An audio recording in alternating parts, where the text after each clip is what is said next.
गणपती बाप्पा मोरया, हे श्री गणेशा, हे गणराया, हे शंकर पार्वती पुत्रा, हे वक्रतुंडा, हे बाप्पा मोरया, आम्ही तुका गाराणा घालते. ता तू गाराणा ऐकून घे महाराजा. होय महाराजा. असा गाराणा घालत कोकणकरांचा गणेश उत्सव अगदी थाटात पार पडतो.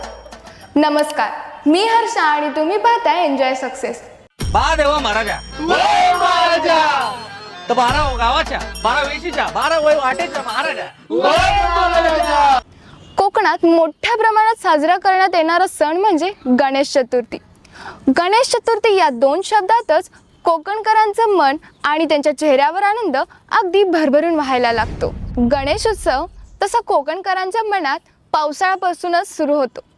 लहान मुलांनी तर कॅलेंडरवरचं उत्तम चित्र जपून ठेवलेलं असतं. का तर कारखान्यामध्ये जाऊन अगदी हुबेहूब मूर्ती बनवायला सांगायची, असाच त्यामागील उद्देश असावा. जगाच्या